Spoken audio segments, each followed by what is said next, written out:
gracias por el privilegio de reunirnos a estudiar tu palabra. Señor, si no fuera por ti, si no fuera por la guía y la dirección que tú nos das en ella, anduviéramos haciendo cada quien lo que mejor le pareciera. Pero gracias, Padre, porque en tu palabra podemos encontrar cuál es la manera en la cual tú pides que nos conduzcamos, tú pides que nos comportemos. Permite, Señor, que tus mandamientos moldeen nuestras vidas para tu gloria. Señor, ayúdanos a estar comprometidos contigo para hacer lo que a ti te agrada y para vivir como es digno de ti. Te damos gracias por todo, Señor, y nos ponemos en tus manos, en nombre de tu Hijo Jesucristo. Amén.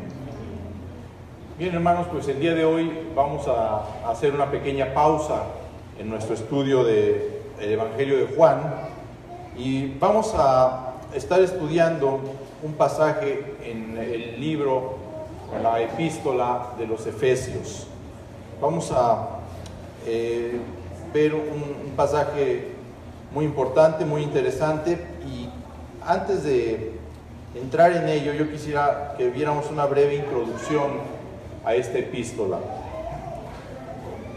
Pablo escribió a los Efesios aproximadamente entre los años 60 al 62 después de Cristo, cuando él se encontraba preso en la cárcel allá en Roma. Es decir, perdón, esta es una de las llamadas epístolas de la prisión, junto con Filipenses, Colosenses y Filemón. Todas ellas fueron escritas durante lo que se conoce como el primer encarcelamiento de Pablo, que es el que encontramos al final del libro de los Hechos. Y recordemos que según Hechos capítulo 19, Pablo había tenido un ministerio de 2 años en la ciudad de Éfeso. Esto fue durante su tercer viaje misionero. Ahora, Éfeso era la capital de lo que se conocía en ese tiempo como Asia proconsular. Básicamente correspondía con la parte occidental de lo que hoy conocemos como Turquía. Como capital de esta región, Éfeso tenía una gran importancia política y comercial. Estaba ubicada en una región muy próspera sobre el río Caistro, no muy lejos del mar Egeo. Tenía un puerto muy grande que la convirtió en el principal vínculo comercial entre Roma y el este. Grandes multitudes de mercaderes llegaban hasta esta ciudad de diferentes naciones y de diferentes grupos étnicos. Ahí se mezclaban griegos y romanos, judíos y gentiles. Éfeso tenía el teatro griego al aire libre más grande de todos, con capacidad para 25,000 personas. Tenía un estadio para carreras en carros y para luchas con animales.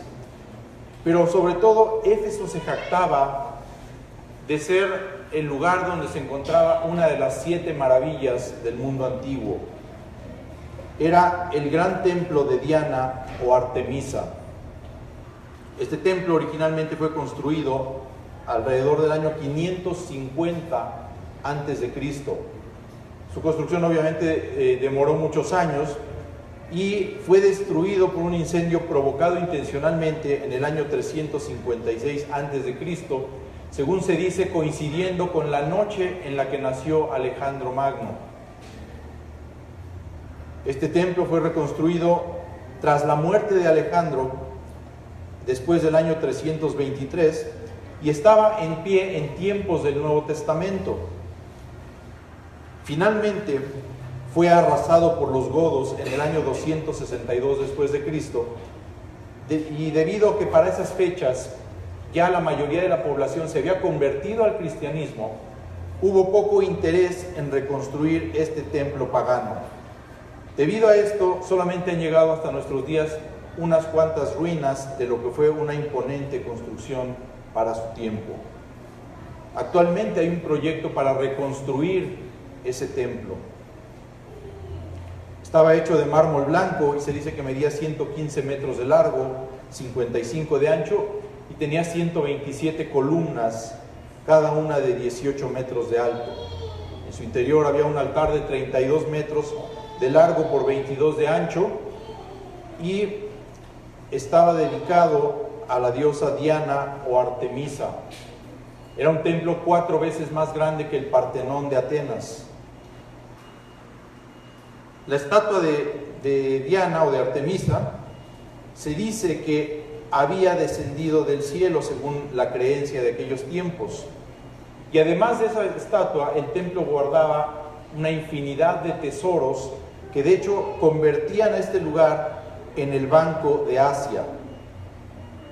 Además, en este templo servían cientos de sacerdotisas que ejercían la prostitución sagrada, una práctica estrictamente prohibida por Dios en el Antiguo Testamento.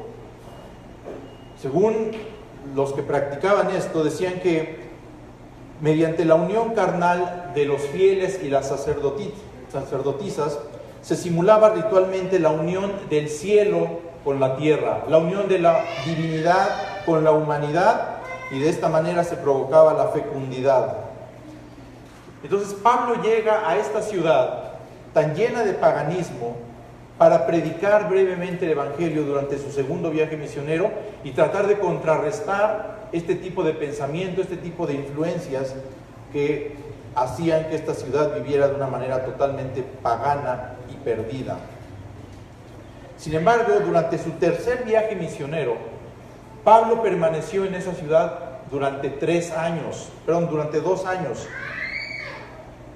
y estuvo predicando la palabra de tal manera que dice Hechos capítulo 19, versículo 10, que todos los que habitaban en Asia, judíos y griegos, oyeron la palabra del Señor Jesús.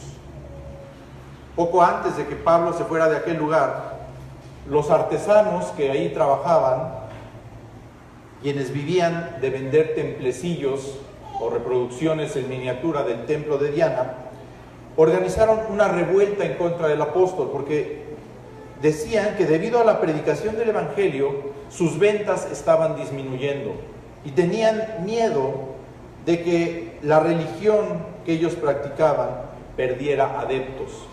Y como ya dijimos, con el tiempo efectivamente eso fue lo que ocurrió.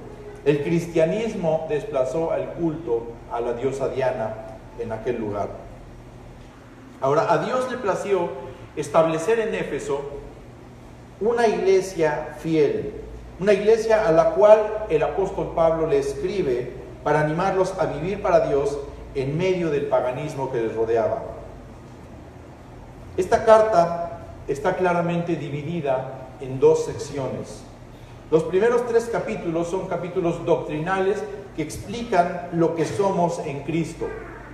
Pablo, en estos 3 capítulos, habla de la predestinación y de la elección, habla de la adopción y de la redención, habla de la obra del Espíritu Santo y del nuevo nacimiento, habla de la obra de Dios al unir a personas de todas las naciones, de todos los estilos de vida, juntas en un solo cuerpo santo, el cuerpo de Cristo, que es la iglesia. Describe además la posición que tenemos como creyentes con todas estas bendiciones que Dios nos ha dado, con todos los honores y privilegios de ser hijos de Dios.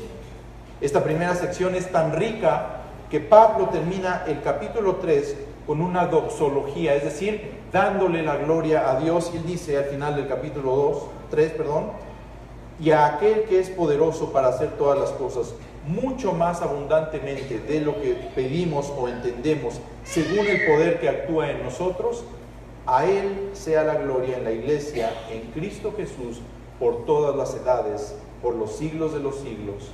Amén. Después de toda esta gran enseñanza de los primeros 3 capítulos, los últimos 3 capítulos de la carta son prácticos y se dedican a explicar cómo debemos vivir en consecuencia de lo que Dios nos ha dado, en consecuencia de lo que se dice en la primera parte. Nos dice cuáles son los requisitos y las obligaciones que ahora tenemos como creyentes, como hijos de Dios. Se nos urge a vivir una vida digna del llamamiento que hemos recibido. Después de todo lo que se nos ha dado, después de todo esto que se describe en la primera parte, ahora tiene que haber una conducta que corresponda con esas bendiciones y que le dé la gloria a Dios. Debido a esta grandiosa combinación de doctrina y práctica, John Stott describe la carta a los Efesios de la siguiente manera: toda la epístola es una magnífica combinación de doctrina cristiana y deber cristiano, de fe cristiana y vida cristiana, lo que Dios ha hecho por medio de Cristo y lo que nosotros debemos ser y hacer en consecuencia.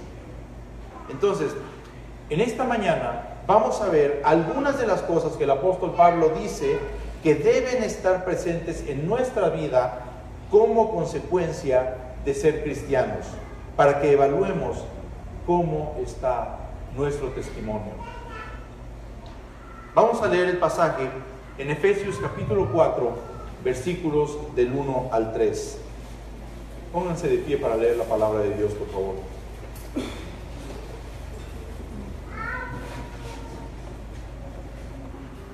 Efesios capítulo 4, versículos del 1 al 3.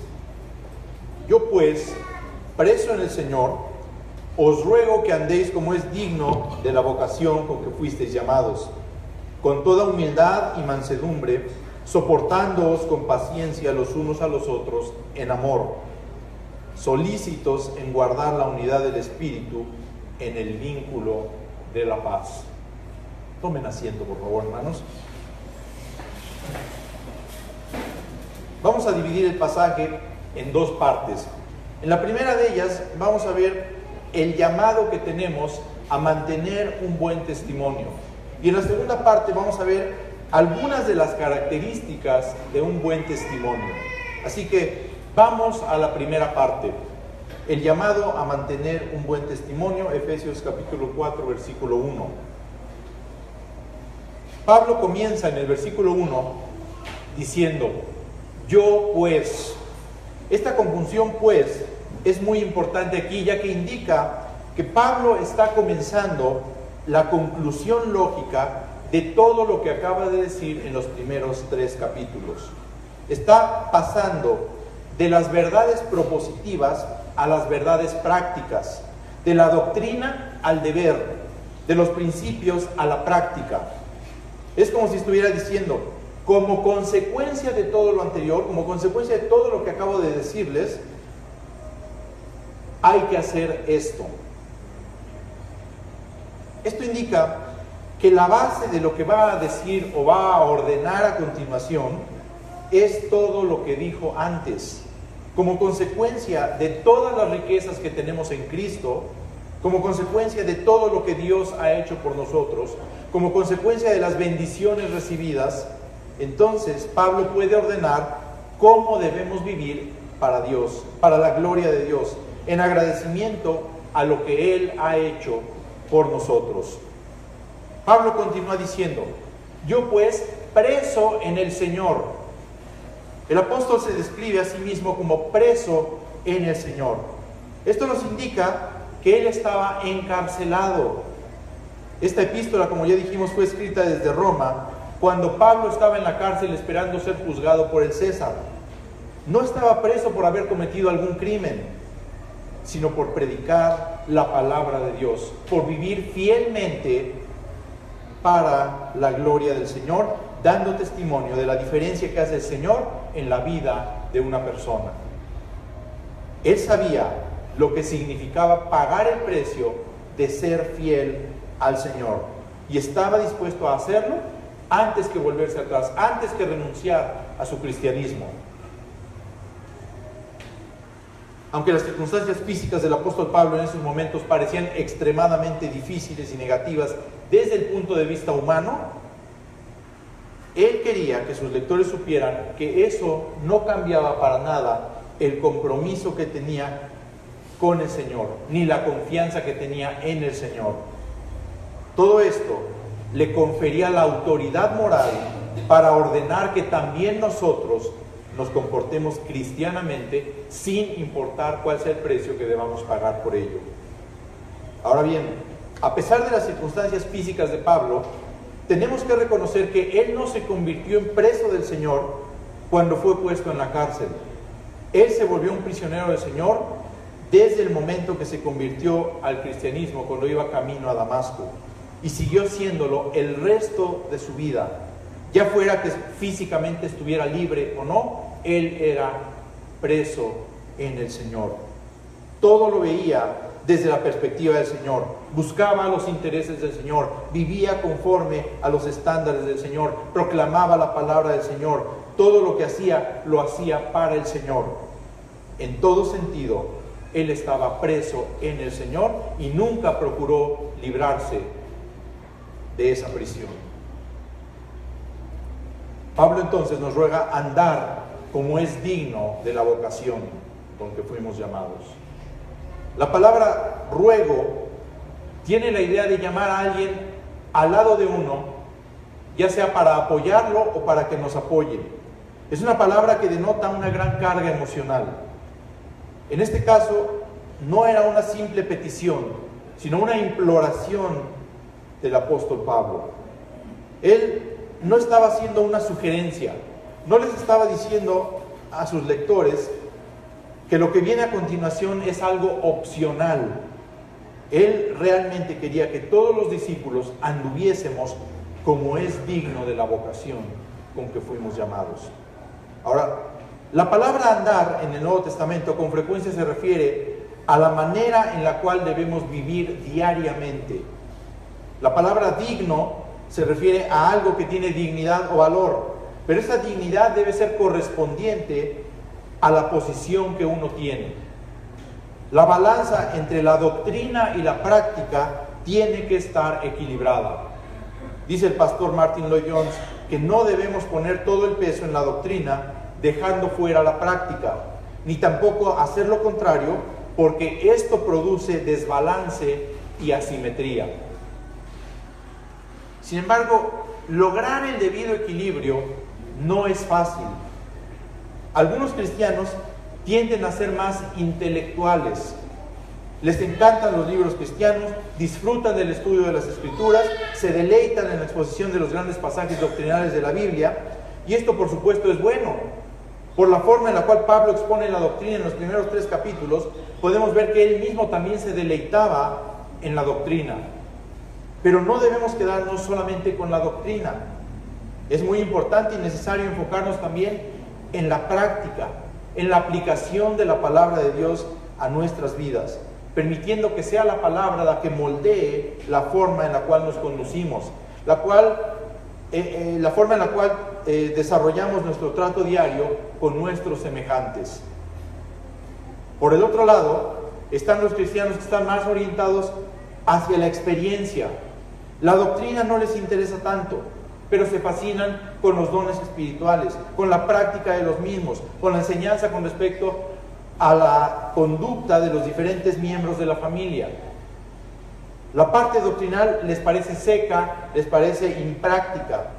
Sin embargo, es imposible vivir una vida cristiana correcta si no tenemos el conocimiento de las realidades de la vida que Cristo nos ha provisto. Entonces, ambos extremos son erróneos. La doctrina sin práctica lleva a una amarga ortodoxia, con un pensamiento correcto, pero sin la vitalidad práctica de la vida en Cristo. Por su lado, la práctica sin doctrina lleva a aberraciones, lleva a intensos sentimientos, pero son sentimientos que pueden ir en cualquier dirección y con frecuencia van en la dirección equivocada. Necesitamos las dos cosas, la doctrina y la práctica. Y esto lo enfatiza constantemente la palabra de Dios. Ambas son muy importantes y no debemos descuidar ninguna de las dos. La doctrina correcta es esencial para poder vivir correctamente. Nuestra vida práctica debe corresponder a la posición espiritual que ahora tenemos en Cristo. Y esta posición no depende de cuánto tiempo tengas de haberte convertido. No depende de cuánto conozcas de la palabra de Dios. No depende de tu madurez espiritual. No depende de nada que tú puedas hacer o dejar de hacer. Tu posición en Cristo, como Pablo lo ha explicado claramente en los primeros 3 capítulos, depende de lo que Él ya ha hecho por ti. Por lo tanto, el vivir correctamente, el mantener un buen testimonio cristiano, es algo que no solo es para los más maduros, que no solamente es para los que tienen más tiempo de ser cristianos, es una responsabilidad de todos los creyentes. Los mandatos que da Pablo a continuación son para cualquier cristiano, independientemente de su nivel de madurez espiritual. Es por esto, por lo que Pablo nos manda andar como es digno de la vocación con que fuimos llamados. Y debemos entender a qué se refiere la palabra vocación. En este contexto, no es el mismo significado que normalmente tiene para nosotros esta palabra vocación. En el lenguaje contemporáneo, la vocación es algo que nosotros escogemos, ¿sí? Por ejemplo, la vocación profesional. O esta persona tiene vocación para hacer tal cosa. Y a lo mejor si se dedica a hacerlo va a ser muy exitosa. Pero aquí en este pasaje, la vocación se refiere al llamamiento que hemos recibido por parte de Dios. Él nos ha llamado a formar parte de su iglesia. Y recuerden que la palabra iglesia viene del griego eklesia, que significa los llamados a salir. Dios nos ha llamado a salir del mundo para formar parte de su familia. Esto enfatiza lo que Dios ha hecho y que Pablo ha estado recalcando en la primera parte de la epístola. Debido a que Dios nos tomó con su mano santa para sacarnos del mundo, habiéndonos llamado, y nos transformó de lo que éramos antes a lo que ahora somos, es que debemos vivir ahora en este mundo con un testimonio cristiano. Dios nos llamó de las tinieblas a su luz admirable. Antes éramos ciegos, pero ahora hemos recibido la luz del entendimiento. Estábamos tan ciegos que no podíamos ver a Cristo, ni siquiera podíamos ver nuestra propia ceguera. No nos podíamos dar cuenta de la situación en la cual nos encontrábamos. Pero ahora Dios nos ha llamado de esa ignorancia, de esas tinieblas en las cuales estábamos, y nos ha traído a la luz de su palabra. Pero también Dios nos llamó de muerte a vida. Él nos dio vida cuando estábamos muertos en nuestros delitos y pecados. Dios tuvo el poder para resucitarnos espiritualmente y también tiene el poder para hacernos vivir la vida que Él quiere que vivamos, la vida a la cual Él ahora nos ha llamado. Entonces ya vimos que el apóstol Pablo nos llama a mantener un buen testimonio como cristianos, un testimonio en el que nuestra vida práctica debe corresponder con la posición que ahora tenemos en Cristo. Ahora, en segundo lugar, veamos que Él también nos dice qué significa esto de manera correcta. A continuación, Él nos da las características de un buen testimonio. Versículos 2 y 3.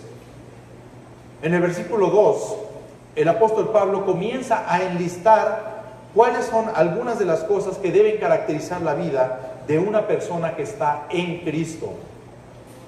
Él describe cómo debe ser nuestra vida, empleando en este versículo 4 sustantivos y un verbo que indican lo que debe caracterizarnos como hijos de Dios. Y el primer sustantivo que menciona es que debemos andar con toda humildad. Noten que no dice con un poco de humildad, no dice con algo de humildad, ni siquiera dice con suficiente humildad, ni con mucha humildad. Él dice con toda humildad. La humildad es lo contrario al orgullo, es lo contrario a la autoafirmación. Pablo ya lo dijo un poco antes, cuando él enseñó que somos salvos por gracia, por medio de la fe, y no por obras, para que nadie se gloríe. Ningún cristiano tiene de qué gloriarse o jactarse, y mucho menos en lo que se refiere a la salvación. Tus logros o tus alcances podrán ser espectaculares. Tu posición social o tu preparación académica quizás sean muy elevadas. Tus riquezas o tus posesiones tal vez sean muchas, pero no te jactes, sino con toda humildad dale la gloria a Dios y reconoce que son cosas que Él te ha dado. La actitud del cristiano tiene que ser la que se describe en Filipenses capítulo 2, versículos 3 y 4. Nada hagáis por contienda o por vanagloria, antes bien con humildad, estimando cada uno a los demás como superiores a él mismo, no mirando cada uno por lo suyo propio, sino cada cual también por lo de los otros. El segundo sustantivo que Pablo utiliza para describir lo que debe caracterizar la vida de los creyentes es la mansedumbre. Recordemos que la mansedumbre, por ejemplo, caracterizaba a Moisés. Según Números 12:3, aquel varón Moisés era muy manso, más que todos los hombres que había sobre la tierra. Pero el gran ejemplo de mansedumbre fue sin duda alguna el Señor Jesús. Él dijo en Mateo 11:29, llevad mi yugo sobre vosotros y aprended de mí, que soy manso y humilde de corazón, y hallaréis descanso para vuestras almas. Y por supuesto, Jesús no solamente decía que él era manso, sino que en verdad lo era, como quedó demostrado cuando fue arrestado, juzgado y condenado injustamente. Dice el Isaías 53:7, que angustiado él y afligido, no abrió su boca. Como cordero fue llevado al matadero, y como oveja delante de sus trasquiladores, enmudeció y no abrió su boca. Dice Primera de Pedro 2:23, que cuando le maldecían no respondía con maldición, cuando padecía no amenazaba, sino que encomendaba la causa al que juzga justamente. Jesús también exaltó la mansedumbre cuando dijo en el Sermón del Monte, bienaventurados los mansos, porque ellos recibirán la tierra por heredad. Tenemos que entender que la mansedumbre no es sinónimo de debilidad, como erróneamente creen algunos. Aristóteles dijo, por ejemplo, que la virtud griega más grande era el negarse a tolerar cualquier insulto y el estar preparado para devolverlo. Para el mundo, la mansedumbre es algo despreciable. Lo ven como sinónimo de timidez o de cobardía o de falta de valor. Pero Moisés y Jesús demostraron lo contrario. Moisés fue un hombre fuerte, quien siendo de edad avanzada, tuvo el valor de pararse frente al faraón, el hombre más poderoso de su tiempo, y decirle, Jehová ha dicho así, deja ir a mi pueblo para que me sirva, y si no lo quisieres dejar ir, he aquí yo castigaré con ranas todos sus territorios. Eso no es ser débil, no es ser cobarde, pero sí era manso.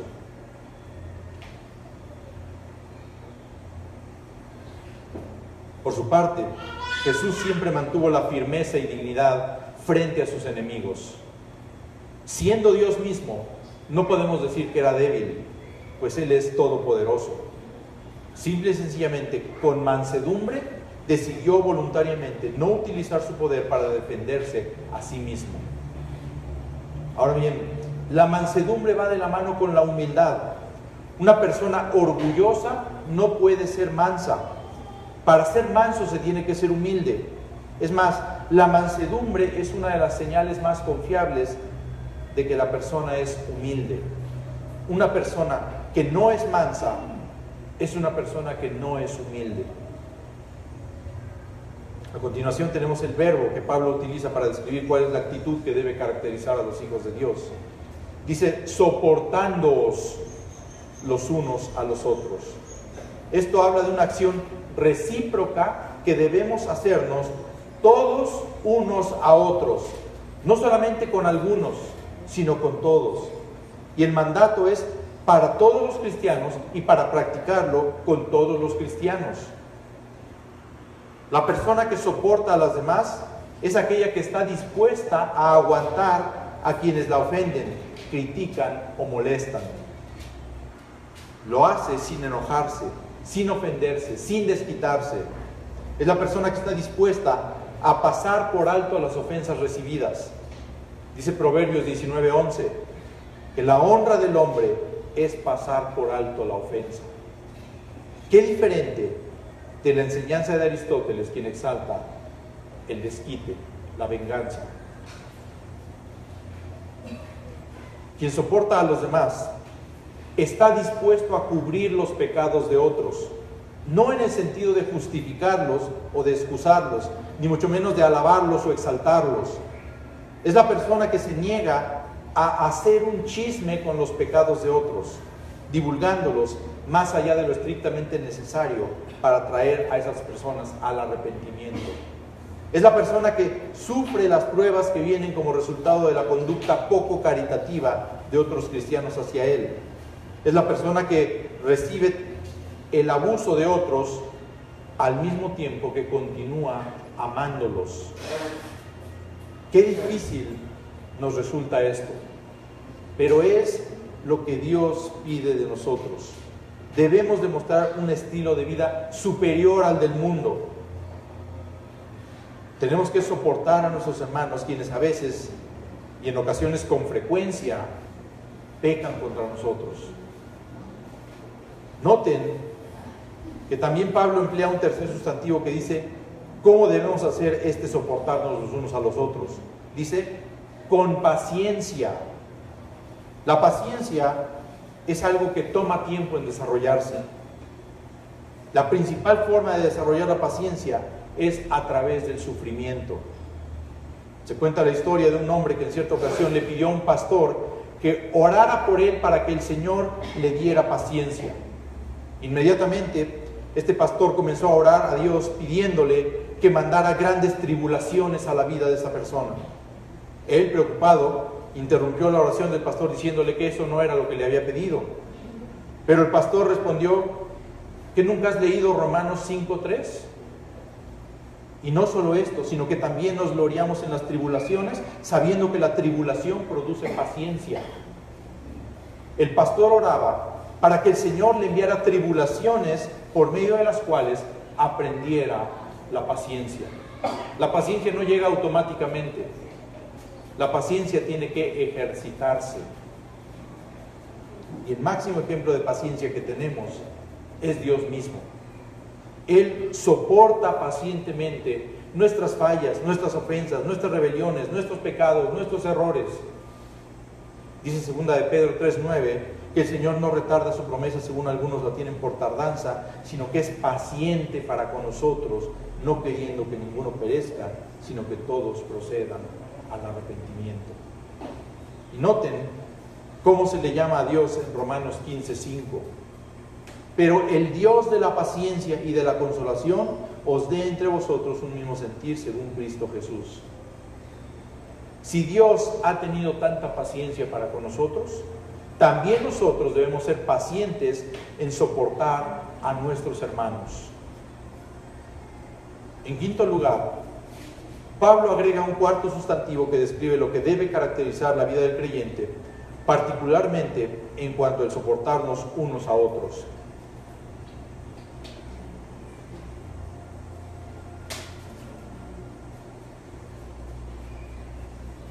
Dice al final del versículo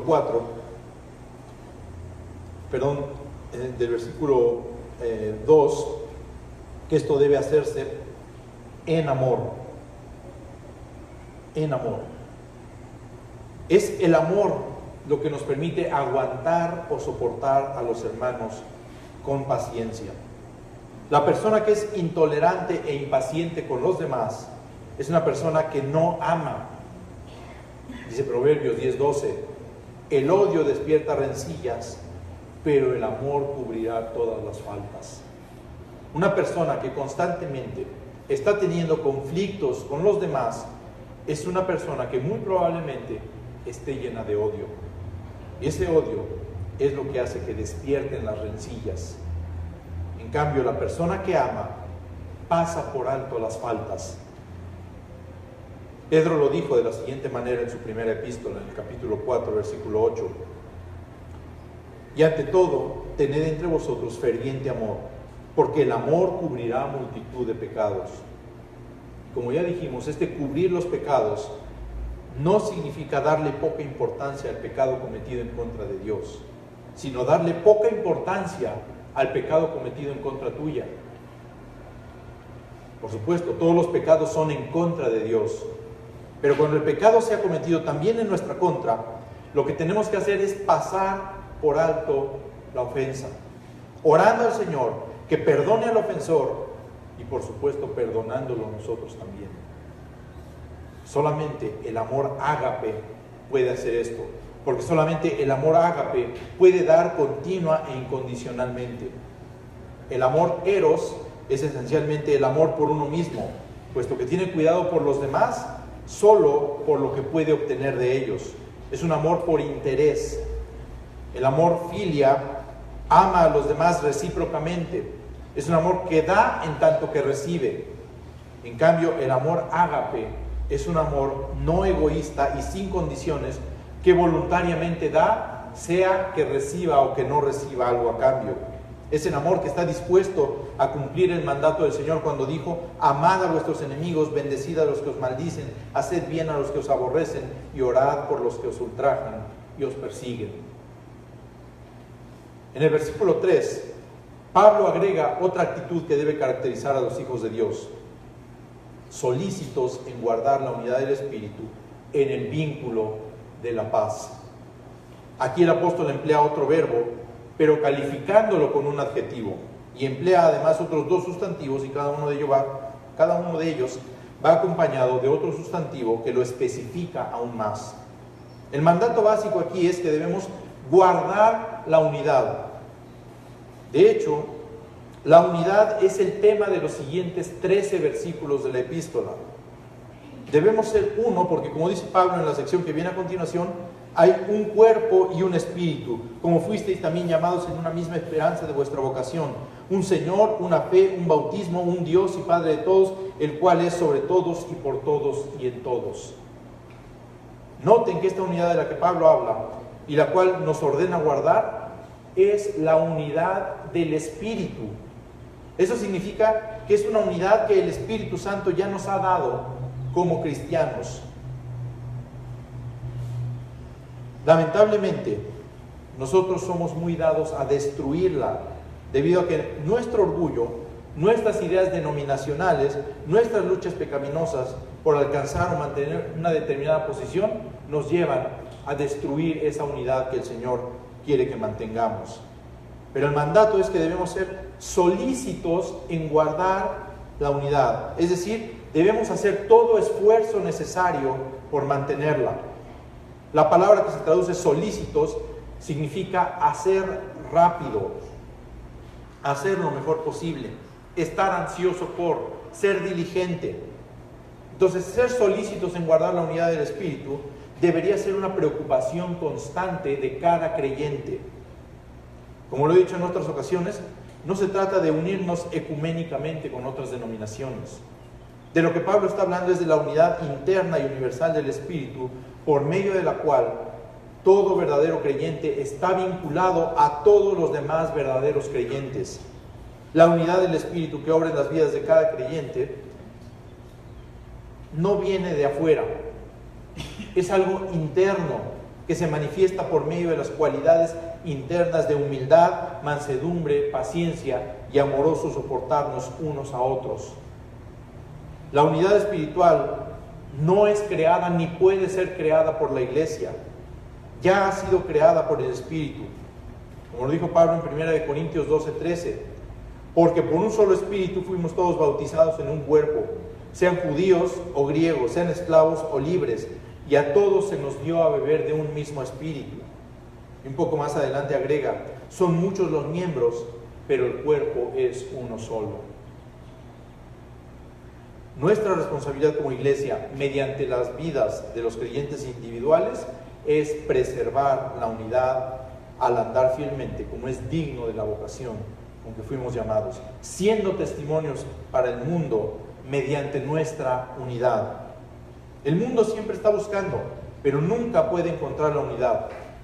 Todas las leyes, las conferencias, los tratados, los acuerdos y demás fallan en traer unidad y paz al mundo.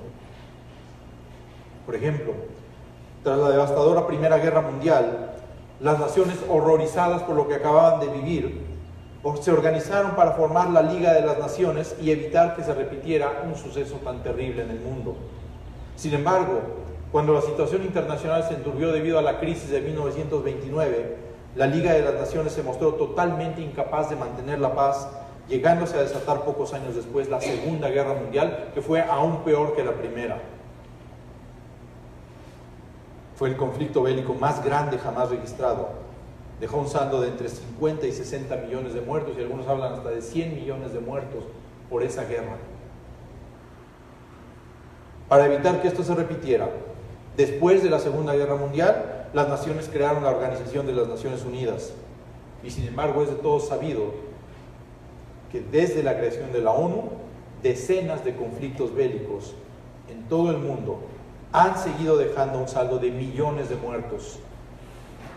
Todo esto sin tomar en cuenta los heridos, los problemas económicos, los traumas, la miseria que queda como consecuencia de cada conflicto armado. Además, sin mencionar la infinidad de conflictos y su consecuente sufrimiento en todas las demás guerras a lo largo de la historia de la humanidad en los siglos anteriores. La razón es simple, nos la da Isaías 48:22. No hay paz para los malos, dijo Jehová. Es más que claro que el mundo no puede encontrar la unidad y la paz. Somos únicamente los creyentes quienes podemos disfrutar de la unidad que el Espíritu Santo nos ha dado y manifestar ante el mundo la unidad que tenemos en Cristo. Noten cómo termina el versículo. En el vínculo de la paz. La paz es el vínculo que preserva la unidad. Y por supuesto, lo que está detrás de este vínculo de la paz es el amor. Dice Colosenses 3:14. Vestíos de amor, que es el vínculo perfecto. Queremos vivir en paz. Queremos estar en paz con nuestros hermanos. Queremos mantener la unidad. Y hermanos, estas cosas que nos manda el apóstol Pablo no son fáciles de hacer. Pero es lo que Dios pide de nosotros. Y si las hiciéramos, nuestra iglesia sería otra cosa. Si realmente viviéramos conforme a estos principios, como se dice por ahí, otro gallo nos cantaría. No habría tantos conflictos entre hermanos, no habría tantos chismes, tantas calumnias, tantas discusiones, tantos malos entendidos, tantos malos testimonios. Como lo acabamos de ver hace apenas unas semanas, ahí en Juan capítulo 17, versículos 21 y 23, Jesús dice que nuestra unidad hará que el mundo sepa y crea que Dios envió a Jesucristo. Nuestro testimonio ante el mundo es importantísimo para poderlos alcanzar para el Señor. ¿Cuántas veces hemos escuchado eso de que, ¿para qué quieres que me haga cristiano? ¿Para ser como ustedes? No, gracias. O los cristianos son una bola de hipócritas. Por supuesto, sabemos que ellos simplemente están tratando de excusarse, queriendo echarnos a nosotros la culpa. Pero ¿hasta dónde hay algo de razón en ese tipo de acusaciones? Sería mejor que fuéramos conocidos por nuestro amor, por nuestra paciencia y por nuestra tolerancia mutua, y que esto atrajera a los incrédulos hacia el Señor para venir a formar parte de su familia. Porque esas características que Pablo pide de nosotros son el testimonio más poderoso que la iglesia puede tener, puesto que están en absoluto contraste con las actitudes que tiene el mundo. ¿Hay hermanos difíciles de soportar? Soportémoslos. ¿Hay hermanos difíciles de amar? Amémoslos. Como dice Romanos 12:20, citando Proverbios 25, 21 y 22, amontonemos ascuas de fuego sobre sus cabezas, ganémoslos para el Señor con un testimonio amoroso de servicio lleno de humildad y mansedumbre. Por otro lado, hermano, no abuses del mandato que Dios nos da de soportarnos unos a otros, diciendo, pues al fin que me tienen que aguantar. Por favor, te ruego, haznos más fácil el trabajo que nos encomendó el Señor. Sí, te tenemos que soportar por amor, pero no te pases, no abuses, no pongas demasiado a prueba nuestra paciencia y nuestro amor. No seas de esos hermanos a los que se prefiere evitar antes que soportar. Mejor sé parte de la solución y no del problema. Hermanos, andemos como es digno de la vocación con que fuimos llamados, con toda humildad y mansedumbre, soportándonos con paciencia los unos a los otros, en amor, solícitos en guardar la unidad del Espíritu en el vínculo de la paz. Amén. Amén. Oremos. Padre, te agradecemos, Señor, por tu bendición. Te agradecemos porque tu palabra es clara, porque tú nos ordenas cómo debemos vivir, cómo debemos amar a nuestros hermanos, soportándolos con toda paciencia y mansedumbre. Padre, te rogamos que nos ayudes a mantener la unidad que tu Espíritu ya nos ha dado mediante el vínculo de la paz, Señor. Perdónanos si hemos fallado en hacerlo y